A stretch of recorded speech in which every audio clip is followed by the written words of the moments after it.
আমরা শুকরিয়া আদায় করছি মহান রব্বুল আলামিনের শাহী দরবারে যে আল্লাহ পাক রব্বুল আলামিন আমি এবং আপনাকে সাইয়্যিদুল আইয়াম সপ্তাহের শ্রেষ্ঠ দিন, আফদলুল মাকাম দুনিয়ার সর্বোৎকৃষ্ট স্থান, আল্লাহ পাকের ঘর মসজিদে আসার এবং বসার তৌফিক দান করেছেন।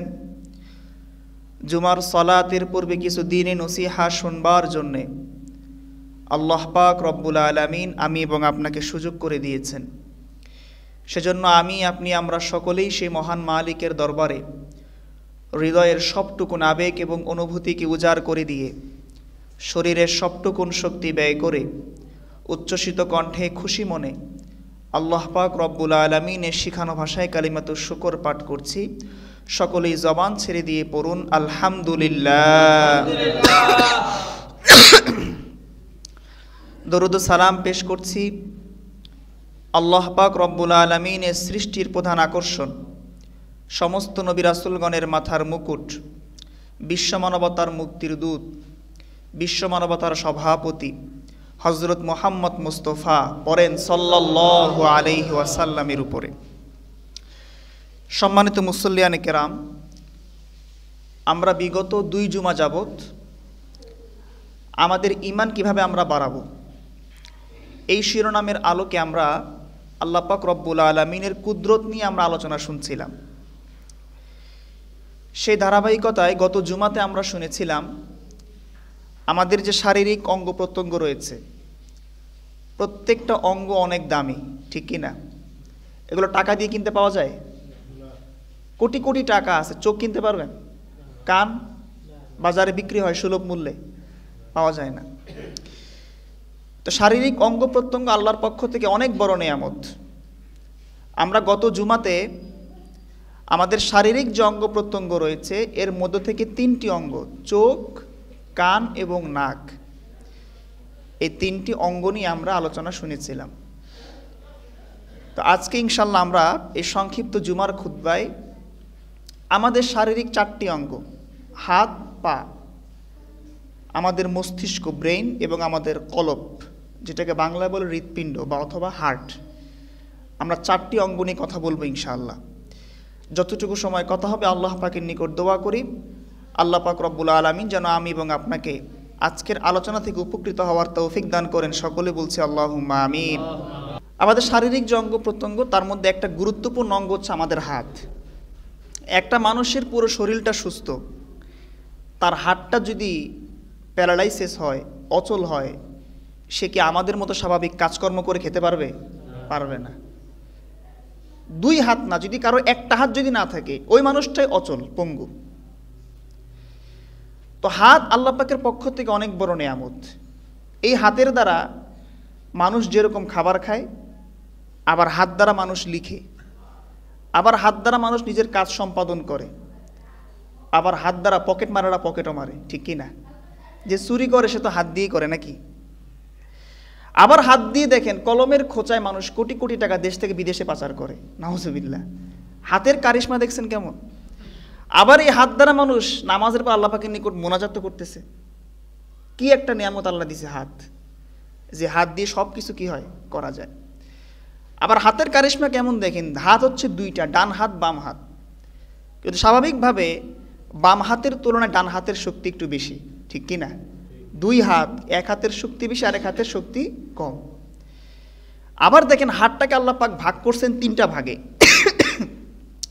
এই যে আমাদের হাতের আঙ্গুল থেকে কবজি পর্যন্ত একটা ভাগ, কবজি থেকে কনুই পর্যন্ত আরেকটা ভাগ, কনুই থেকে বাহু পর্যন্ত আরেকটা ভাগ। আপনার হাতের কোনো একটা পার্ট, এই 3টা জয়েন্টের কোনো একটা জয়েন্ট যদি আঘাতপ্রাপ্ত হয় বা আপনি যদি ব্যথা পান, আপনার পুরো হাতটাই অচল, ঠিক কি না? হাত এমন একটা জিনিস, তো এগুলো নিয়ে আসলে মানুষ গভীরে গিয়ে চিন্তা করে না। আপনি আল্লাহর কুদরত বুঝতে আপনাকে সারা পৃথিবী দেখা লাগবে না, রাঙ্গামাটি বান্দরবন যাওয়া লাগবে না। আপনি আপনার শরীরের দিকে তাকান, আল্লাহর কুদরতটা আপনার নিকট স্পষ্ট হয়ে যাবে, ঠিক কি না? আবার এই হাতের মধ্যে আপনি দেখেন আল্লাহ পাক যে আঙ্গুল দিয়েছেন, এই আঙ্গুলের ভিতরে একটা জায়গা আছে, আঙ্গুলের অগ্রভাগ মাথা। এই আঙ্গুলের মাথা দিয়ে আমরা ফিঙ্গারপ্রিন্ট দেই না? এখন আধুনিক সময় ভোটার আইডি কার্ড করতে গেলে, একটা সিম কার্ড কিনতে গেলে অথবা কোথাও রেজিস্ট্রেশন করতে গেলে আমাদেরকে ফিঙ্গারপ্রিন্ট দেওয়া লাগে কি লাগে না? আবার র্যাব পুলিশ যখন কোনো অপরাধীকে ধরে, অপরাধীকে শনাক্ত করার জন্য তারও ফিঙ্গারপ্রিন্টের ব্যবহার করে। তো বিজ্ঞান বলে যে পৃথিবীতে কারো ফিঙ্গারের সাথে কারো ফিঙ্গার মিলে না। এই জিনিসটা সর্বপ্রথম 1880 সালে ফ্রান্সিস স্যার গেলটন তিনি এটাকে আবিষ্কার করছেন যে পৃথিবীতে যত মানুষ গত হয়ে গিয়েছে, যত মানুষ আছে আর যত মানুষ ভবিষ্যতে আসবে, কোনো মানুষের সাথে কোনো মানুষের ফিঙ্গারপ্রিন্ট মিলবে না। সুবহানাল্লাহ। আপনি শুধু একটা ফিঙ্গারপ্রিন্ট চিন্তা করে দেখেন যে এই জায়গাতে এমন কি আছে যে কারোর সাথে কারোটা মিলে না। তো যেইটাকে বিজ্ঞান আবিষ্কার করছেন 1880 সালে বা তার আগে পরে, এই ফিঙ্গারপ্রিন্টের কথা 1400 বছর আগেই পবিত্র কোরআন শরীফ আল্লাহ পাক আমাদেরকে জানাই দিয়েছেন। সুবহানাল্লাহ পাঠ করেন।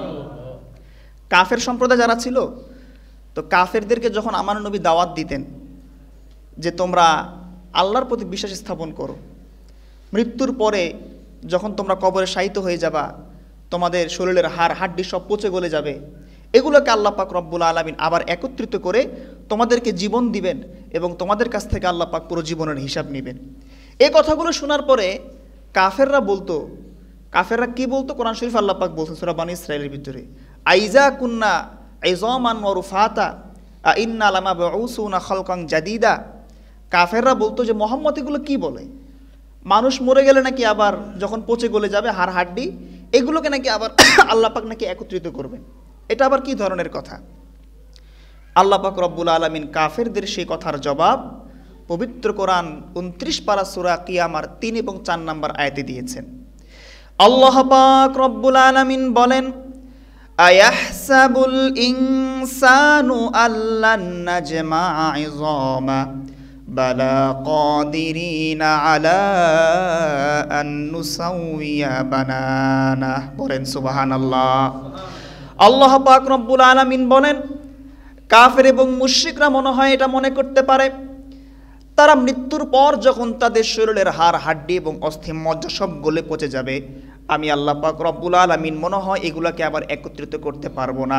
আল্লাহ পাক রব্বুল আলামিন বললেন যে না, বরং তোমাদের মৃত্যুর পরে যখন তোমাদেরকে কবরস্থ করা হবে, তোমাদের শরীরের হাড় হাড্ডি যখন সব পচে গলে একদম নিঃস্ব হয়ে যাবে, আমি আল্লাহ পাক রব্বুল আলামিন কিয়ামতের আগে তোমাদের পুরো দেহটাকে আবার জীবিত করব। শুধুমাত্র দেহ নয়, তোমাদের আঙ্গুলের যে অগ্রভাগ ফিঙ্গারপ্রিন্ট রয়েছে, এই ফিঙ্গারপ্রিন্টকে পর্যন্ত আমি আল্লাহ পাক রব্বুল আলামিন নতুন করে সৃষ্টি করে দিব। সুবহানাল্লাহ পাঠ করেন। সুবহানাল্লাহ। ফিঙ্গারপ্রিন্টের কথা আল্লাহ পাক কোরআন শরীফে বলছেন 1400 বছর আল্লাহ পাক আগে কি করছেন জানায় দিয়েছেন। তো হাতের একটা কারিশমা হচ্ছে কি ফিঙ্গারপ্রিন্ট, কারোর সাথে কারোটা মিলে না। এটাই তো আল্লাহ পাক রব্বুল আলামিনের কুদরতের বহিঃপ্রকাশ, যে আল্লাহ পাক ছাড়া পৃথিবীর কোনো মানুষের পক্ষে সম্ভব এই জিনিসগুলো বানানো সম্ভব না। তো আমরা হাত প্রসঙ্গে শুনলাম, এবার আসেন আমাদের শারীরিক আরেকটা অঙ্গ হচ্ছে আমাদের পা। পা ছাড়া মানুষ চলতে পারবে না। হাতের মতো আবার দেখেন পায়েরও অনেকগুলো জয়েন্ট আছে না? এখানে উরুতে একটা জয়েন্ট, হাঁটুতে একটা জয়েন্ট, আবার টাকনুতে একটা জয়েন্ট। কোনো মানুষের কোনো একটা জয়েন্টে যদি ব্যথা শুরু হয়ে যায়, রাস্তায় সে হাঁটতেই পারে না, ঠিক কি না? এটা পায়ে আল্লাহ পাক বানাইছেন এমন করে পাটাকে। তো পা নিয়ে কথা বলতে গেলে যে বিষয়টা বলতে হয় সেটা হচ্ছে আমাদের পায়ের যে টাকনু আছে, এই টাকনুর মধ্যে এমন একটা জায়গা আছে আল্লাহ পাক রব্বুল আলামিন তার নবীর মাধ্যমে জানাইছেন যে পুরুষ সে টাকনুটা সবসময় খোলা রাখবে। অর্থাৎ আমরা যারা লুঙ্গি পরিধান করি, পায়জামা পরি, প্যান্ট পরি, যাই পরি না কেন, শরীয়তের বিধান হচ্ছে নবীজি বলেছেন যে পুরুষ কাপড় পরবে টাকনুর উপরে। কোথায়? টাকনুর উপরে। অনেক মানুষ আপনি আজকেও দেখবেন জুমার দিন টাকনুর নিচে কাপড় পরিধান করে আসছে। তো টাকনুর উপরে যে আল্লাহ পাক রব্বুল আলামিন তার হাবিবের মাধ্যমে আমাদেরকে কাপড় পরিধান করতে বলেছেন কেন? আর যারা টাকনুর নিচে কাপড় পরিধান করে এদের ক্ষতিটা কি? টাকনুর নিচে কাপড় পরিধান করার ক্ষতি হলো দুইটা। একটা হচ্ছে পরকালের ক্ষতি, আর একটা হলো দুনিয়ার ক্ষতি। পরকালের ক্ষতি কি? পরকালের ক্ষতি হচ্ছে নবীজি বলেন, সালাসাতুন লা ইয়ানজুরুল্লাহু ইলাইহিম ইয়াউমাল কিয়ামাতি ওয়া লা ইউযাক্কিহিম ওয়া লাহুম আযাবুন আলীম।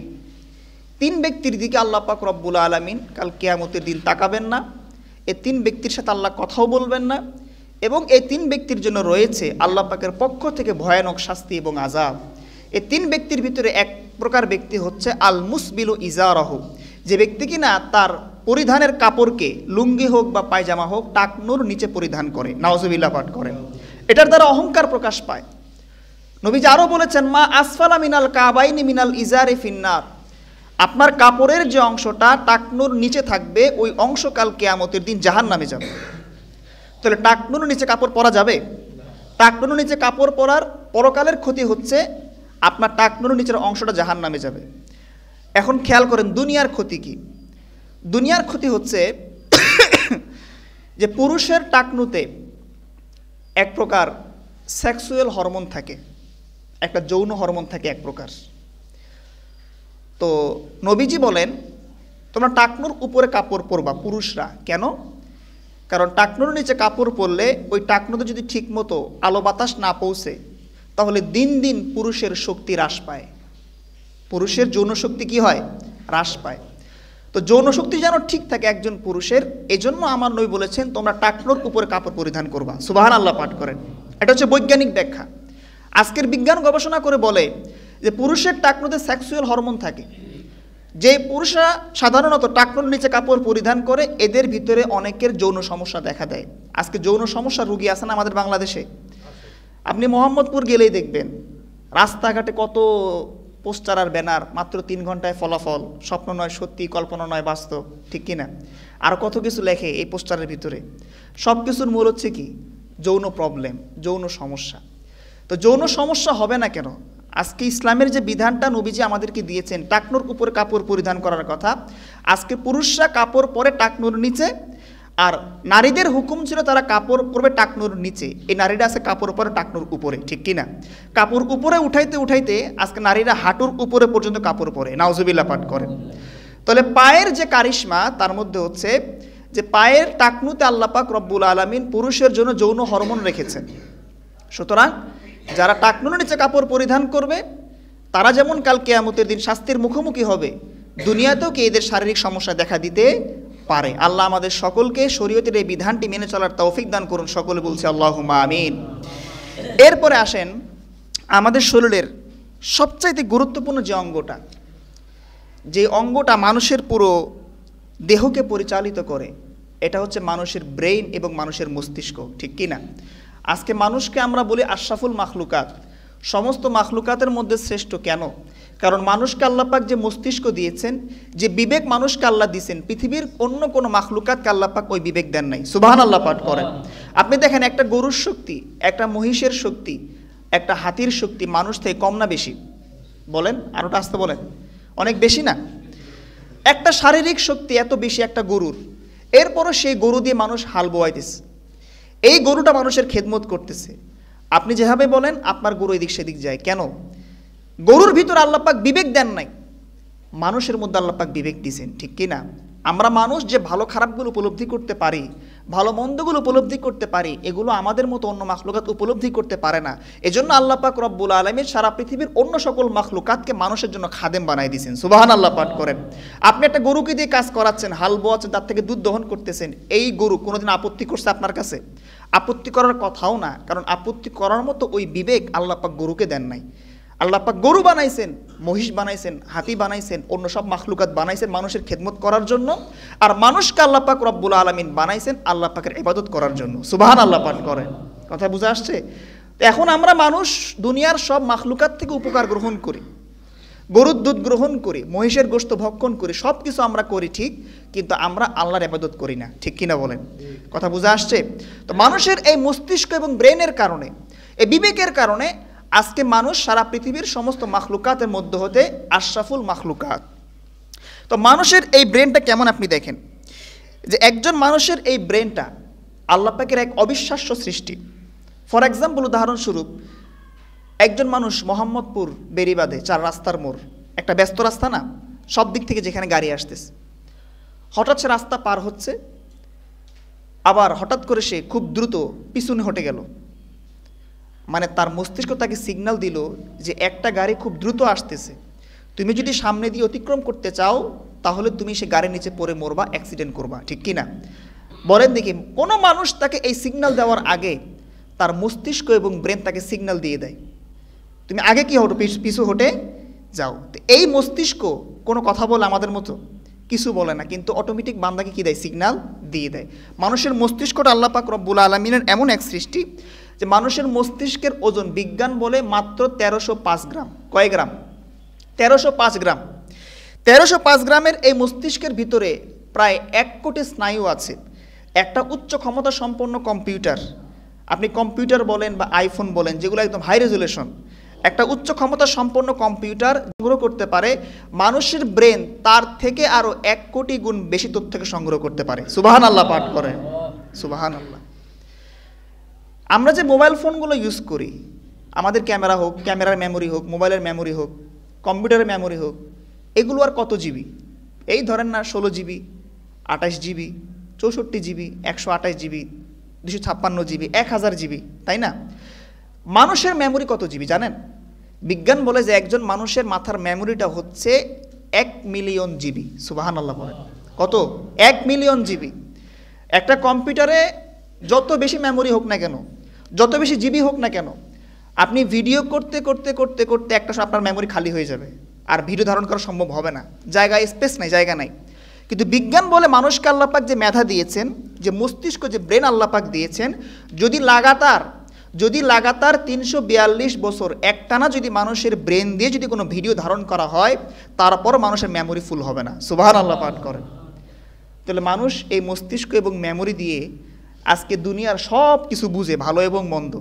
শুধু বুঝে না আর চিনে না একমাত্র আল্লাহকে। ঠিক কিনা বলেন? সব বুঝতেছে দুনিয়াদারি।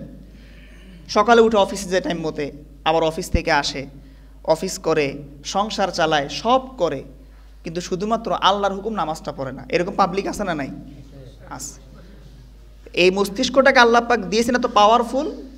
একটু চিন্তা করবেন, গবেষণা করবেন, একটু মস্তিষ্কটা একটু ভাববেন যে আল্লাহ পাক রব্বুল আলামিন এত বড় একটা মস্তিষ্ক, দামি একটা মস্তিষ্ক আল্লাহ পাক দিয়েছেন। যদি কোনো মানুষ এই মস্তিষ্ক দিয়ে যদি আল্লাহ পাককে যদি না চিনে, কাল কিয়ামতের দিন ওই লোকের জন্য জান্নাত পাওয়ার কোনো সুযোগ আছে?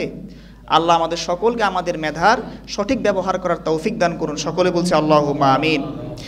প্রিয় হাজির, কষ্ট হচ্ছে না তো আপনাদের? কষ্ট হচ্ছে? তথ্যগুলো আমি অনেক কষ্ট করে সংগ্রহ করছি, অনেক ব্যস্ততার মধ্যে অনেক জায়গায় যাই, আসি, মাহফিলে যাই, যেখানে যখন সুযোগ পাই একটু বইটা খুলে পড়া শুরু করে দিই। এখন তো মোবাইল আছে, আমাদের মোবাইলের ভিতরে পিডিএফ ফাইল আছে, তো পিডিএফ মানে বই, এই বইটা এখানে পাওয়া যায়। তো আমি যখন যেখানে থাকি তথ্যগুলো একটু সংগ্রহ করার চেষ্টা করি, আর সবসময় চেষ্টা করি যে প্রতি জুমাতে নিত্য নতুন কোনো বিষয়ে ওয়াজ করা যায় কি না। কি বলেন ভাই? তো আমি চিন্তা করে দেখলাম যে অনেক বিষয়ে ওয়াজ করলাম, কিন্তু মানুষের এই বডির ভিতরে আল্লাহ পাক যে কুদরতগুলো রেখেছেন, এগুলো আজকে অনেক মানুষই জানে না। ঠিক কি না? যার কারণে মানুষ তার অঙ্গের ব্যবহার সঠিক জায়গায় করে না, মানুষ অপব্যবহার করে। যাই হোক, তো আমরা কথা বললাম হাত নিয়ে, পা নিয়ে, আমাদের মস্তিষ্ক নিয়ে। এবার আসেন আমরা কথা বলবার একটা গুরুত্বপূর্ণ অঙ্গ, সেটা হচ্ছে আমাদের কলব এবং হার্ট নিয়ে। মানুষের কলব এবং হার্ট, যেটাকে বাংলায় বলে হৃৎপিণ্ড এবং এটাকে আরবিতে বলা হয় কলব। হৃৎপিণ্ড এবং কলব এটা হচ্ছে মানুষের শরীরের একটা অদ্ভুত মেশিন। এটা এমন একটা মেশিন যেটার বর্ণনা আপনি কোনোদিন কোনো মানুষের ভাষায় বলে শেষ করতে পারবেন না। সুবহানাল্লাহ পাঠ করেন। হৃৎপিণ্ড হচ্ছে মানুষের বুকের বাম পাশে, পেটের একটু উপরে, এই জায়গায়, এখানে হচ্ছে হৃৎপিণ্ডের জায়গা, কলবের জায়গা। মানুষের হৃৎপিণ্ডটা সাধারণত দৈর্ঘ্য হয় 12.5 সেন্টিমিটার আর প্রস্থ হয় আপনার 8.5 সেন্টিমিটার। একজন মানুষ যখন ছোট থাকে, বাচ্চা অবস্থায়, তখন তার এই কলব, এই হৃৎপিণ্ডের ওজন থাকে মাত্র 20 থেকে 25 গ্রাম। কিন্তু একজন মানুষ যখন ধীরে ধীরে বড় হয়, যদি সে যুবক হয়, যদি সে ছেলে হয়, তাহলে তার হৃৎপিণ্ডের ওজন হয় 310 গ্রাম, আর নারীদের হৃৎপিণ্ডের ওজন হয় 225 গ্রাম। কথা বোঝা আসছে? তো এই হৃৎপিণ্ড দেখবেন সবসময় শুধু স্পন্দন করে না, ধুক ধুক করে। যে ব্যক্তির হৃৎপিণ্ডের স্পন্দন থেমে যায় ওই ব্যক্তি মরে যায়। ঠিক কি না? অথবা সে অজ্ঞান হয়ে যায়, জ্ঞান হারা হয়ে যায়। বিজ্ঞান বলে একজন মানুষের হৃৎপিণ্ড প্রতি মিনিটে 70 বার স্পন্দন করে। কতবার? 70 বার। এবং এই প্রতি মিনিটে মানুষের হৃৎপিণ্ড প্রায় 5 লিটার রক্তকে চালিত করে। সুবহানাল্লাহ পাঠ করেন। মানুষের এই হৃৎপিণ্ড থেকে বুক পর্যন্ত রক্ত পাস হতে সময় লাগে মাত্র 6 সেকেন্ড। কয় সেকেন্ড? 6 সেকেন্ড। আর হৃৎপিণ্ড থেকে তার ব্রেনে রক্ত পাস হতে সময় লাগে মাত্র 8 সেকেন্ড। আর হৃৎপিণ্ড থেকে পায়ের আঙ্গুল পর্যন্ত রক্ত পাস হতে সময় লাগে মাত্র 18 সেকেন্ড। সুবহানাল্লাহ পাঠ করেন। তো এই যে বিরতিহীনভাবে আমাদের পুরো শরীরে রক্ত চলাচল করতেছে রগের মধ্য দিয়ে, হৃৎপিণ্ড থেকে ফুসফুস থেকে আবার হৃৎপিণ্ডে রক্ত আল্লাহ পাক যে চালাচ্ছেন, এটা একমাত্র হচ্ছে কার হুকুমে ভাই? আল্লাহ পাক রব্বুল আলামিনের হুকুমে। আল্লাহ পাক রব্বুল আলামিন যদি চান তাহলে মানুষের হৃৎপিণ্ডের স্পন্দনকে আল্লাহ পাক চাইলে মুহূর্তের ভিতরে থামিয়ে দিতে পারেন। তো কলব হচ্ছে মানুষের শরীরের সবচেয়ে দামি একটা অঙ্গ। বলা হয় যে প্রত্যেক দেশের রাজধানী আছে না, আমাদের রাজধানী হচ্ছে ঢাকা শহর, বাংলাদেশের মধ্যে রাজধানী হচ্ছে একটা দেশের মূল। মানুষের শরীরের রাজধানী হচ্ছে মানুষের কলব এবং হার্ট। কোনো মানুষের কলব যদি ঠিক হয়ে যায় তাহলে ওই ব্যক্তির পুরো দেহ ঠিক হয়ে যায়। সুবহানাল্লাহ পাঠ করেন। এই জন্য আল্লাহর হাবিব সাল্লাল্লাহু আলাইহি ওয়াসাল্লাম বলেন, আলা ইন্না ফিল জাসাদি মুদগাতান ইযা সলুহাত সলুহাল জাসাদু কুল্লু ওয়া ইযা ফাসাদাত ফাসাদাল জাসাদু কুল্লুহু আলা ওয়া হিয়াল কলব। নবীজি সাল্লাল্লাহু আলাইহি সাল্লাম বলেন, প্রত্যেক মানুষের দেহে একটা গোশতের টুকরা আছে। যদি এই গোশতের টুকরা ঠিক হয়ে যায় তাহলে বান্দার পুরো দেহটা ঠিক হয়ে যায়। আর যদি সেই গোশতের টুকরো খারাপ হয়ে যায় তাহলে বান্দার পুরো দেহটা খারাপ হয়ে যায়। নবীজি বলেন এই গোশতের টুকরার নাম হচ্ছে কলব এবং হৃৎপিণ্ড। সুবহানাল্লাহ পাঠ করেন। প্রিয় ভাইরা আমার, আমি এবং আপনার অন্তর ঠিক করা লাগবে। যাদের অন্তর এবং কলবের মধ্যে সমস্যা আছে এ মানুষগুলো আমি এবং আপনার মধ্যে দেখতে মুসলমান হয়, আমাদের মতো পোশাক পরিধান করে, কিন্তু এ মানুষগুলো আবার মুসলমানদের মধ্যে মুনাফিকি করে। ঠিক কিনা বলেন? এই জন্য কলব সবচেয়ে দামি একটা অঙ্গ। আল্লাহর হাবিব সাল্লাল্লাহু আলাইহি ওয়াসাল্লাম বলেন, ইন্নাল্লাহা লা ইয়ানজুরু ইলা সুওয়ারিকুম ওয়া আমওয়ালিকুম ওয়ালাকিন ইয়ানজুরু ইলা কুলুবিকুম ওয়া আমালিকুম। নবীজি বলেন, নিশ্চয়ই আল্লাহ পাক রব্বুল আলামিন কোন বান্দার চেহারার দিকে তাকান না। আল্লাহ পাক রব্বুল আলামিন কোন বান্দার সম্পদের দিকে আল্লাহ পাক রব্বুল আলামিন তাকান না। আপনার সম্পদ যত বেশি হোক না কেন, আপনার চেহারা যেমন সুন্দরী হোক না কেন, আল্লাহ পাক রব্বুল আলামিন বলেন যে বান্দা, আমি আল্লাহ পাক রব্বুল আলামিন তোমার অন্তরের দিকে দেখি, তোমার আমলকে আমি আল্লাহ পাক রব্বুল আলামিন লক্ষ্য করি। সুবহানাল্লাহ পাঠ করেন। আপনার অন্তর এর ভিতরে কি ঘুরপাক খাচ্ছে, আপনার অন্তরটা কি চিন্তা করতেছে, এটা কি ভালো চিন্তা না খারাপ চিন্তা, নাকি আপনার অন্তরে কোনো অসৎ উদ্দেশ্য আছে, আল্লাহ পাক রব্বুল আলামিন এই জিনিসটা আগে দেখেন। ঠিক কিনা বলেন? এখন আপনি সম্পদ দান করছেন মসজিদে, ভালো কথা, কিন্তু আপনার অন্তরের উদ্দেশ্যটা ভালো না, তাহলে আপনার অন্তরের দিকে তাকায়া আল্লাহ পাক রব্বুল আলামিন আপনার সেই সম্পদের দানকে আল্লাহ পাক কবুল করবেন না। ঠিক কিনা বলেন? তো সুতরাং যাদের কলবে সমস্যা আছে আজকে তারাই দুনিয়াতে খারাপ আমল করতে পারে। ঠিক কিনা? যাদের কলবে সমস্যা আছে তারাই দেখবেন আজকে থেকে 2 দিন পরে 2025 সাল আসতেছে, নতুন বছর, 31st নাইট। এই 31st নাইটে দেখবেন আমাদের মতো অনেক মুসলমান, নামধারী মুসলমান 31st নাইটে বেধর্মীদের কৃষ্টি কালচারকে অনুসরণ করে তারা সারা রাতভর গানবাদ্য বাজাবে, আতশবাজি ফুটাবে, আকাশে তারা ফানুস উড়িয়ে তারা অর্থকে অপচয় করবে। ঠিক কিনা বলেন? এরকম মুসলমান আজকে আসে না নাই বলেন? সুতরাং যাদের কলবে সমস্যা আছে কেবল তারাই এই কাজগুলো করতে পারে। আবার অনেকে এমন আছে বাধা প্রদান করলে আবার রাগ হয়ে যায়। ঠিক কিনা? এরকম মানুষ নাই? তাহলে অন্যায় করার পরে একটা অন্যায়কে আপনার অন্তর যখন সমর্থন করে বুঝতে হবে যে আপনার অন্তরটা ভালো না। ঠিক কিনা? তো সুতরাং 31st নাইট সামনে আসতেছে, এই দিনকে কেন্দ্র করে প্রতি বছর আমার দেশে যে পরিমাণ অর্থ অপচয় হয় আর আকাশে ফানুস উড়ায়, আতশবাজি ফুটায়, এটার দ্বারা বিভিন্ন জায়গায় যে আগুন লেগে যে মানুষের ক্ষয়ক্ষতি হয়, আপনারাই বলেন, আপনি আকাশে ফানুস উড়াচ্ছেন, আপনি খুশি উদযাপন করতেছেন, আপনার সে আগুনটা গিয়ে আরেক মানুষের ঘরের উপরে গিয়ে তার ঘরে আগুন ধরে গেল, ক্ষতিটা হলো আরেক মানুষের, আর আপনি দিয়ে খুশি উদযাপন করতেছেন। ঠিক কিনা? সুতরাং 31st নাইটে কাজগুলো করা যাবে? বলেন করা যাবে? এখন আপনারা বলেন করা যাবে না, আবার আপনারা বেশি বেশি করেন। কি বলেন ভাই? আপনারা বলেন করা যাবে না, আবার আপনারা কি করেন? বেশি বেশি করেন। এই দেখবেন 2025 সালের 1 তারিখে সারা রাত ঘুমানো যাবে না এইসবের অত্যাচারে। প্রতি বছর এই কাজগুলো হচ্ছে। একদিকে অর্থের অপচয়, একদিকে মানুষের ক্ষয়ক্ষতি হচ্ছে, আরেকদিকে মনে করেন বেধর্মীদের যে কৃষ্টি কালচার, এদের যে খারাপ কাজ, এগুলো আমাদের মুসলমান হিসেবে অনুসরণ করা হচ্ছে। তো সুতরাং এসব নিয়ে আসলে ওয়াজ করার মতো মন মানসিকতা আমাদেরও নাই। কারণ ওয়াজ করবো কাদেরকে? মুসল্লিরা এখানে বসেই মনে করেন ঠিকঠাক বলবে, হুজুর কথাটা ঠিক আছে, আবার এখান থেকে বের হয়ে তারা সেই আমলটাই করবে। ঠিক কি না? একটা আতশবাজি ফুটাতে গেলে, আকাশে উড়াতে গেলে 700 থেকে 800 টাকা লাগে। কয় টাকা ভাই? 700 থেকে 800 টাকা। একটা দামি আতশবাজির দাম, একটা ফানুসের দাম 300 টাকা। আপনি এই যে অর্থগুলো অপচয় করতেছেন, দুনিয়াতে কত মানুষ না খেয়ে আছে, আপনি সে টাকাটা মানুষকে দেন ভাই, মসজিদে দান করেন, আমাকে দেওয়ার প্রয়োজন নাই, আল্লাহর ঘরে দেন, গরিব মানুষদেরকে দেন। এই অর্থগুলো যে আপনি অপচয় করতেছেন, অপচয় করে কী লাভটা হচ্ছে? নিজের ক্ষতি হচ্ছে, আপনার পরকালটা ক্ষতিগ্রস্ত হচ্ছে, আবার অন্যদিকে মানুষও ক্ষতির সম্মুখীন হচ্ছে, ঠিক কি না? সুতরাং আমি আশাবাদী যে আপনারা কেউ এ ধরনের উচ্ছৃঙ্খল আচরণ করে সমাজের মধ্যে মানুষের ঘুমের ক্ষতি করবেন না, অর্থের অপচয় করবেন না। পারবেন তো ইনশাআল্লাহ? আল্লাহ পাক তৌফিক দান করুন, সকলে বলি আমিন। তো আজকে আমরা আমাদের দেহের 4টা অঙ্গ নিয়ে কথা বললাম। 1 নাম্বার হাত, 2 নাম্বার পা, 3 নাম্বার মস্তিষ্ক, 4 নাম্বার হচ্ছে আমাদের কলব এবং হার্ট। বাকি অঙ্গগুলো নিয়ে ইনশাআল্লাহ আমরা আগামী জুমার ধারাবাহিক কথা বলবো। যে কথাগুলো আমরা বললাম, আল্লাহ আমাদের সকলকে আমল করার তৌফিক দান করুন, আমিন। আসসালামু আলাইকুম ওয়া রাহমাতুল্লাহি ওয়া বারাকাতুহু।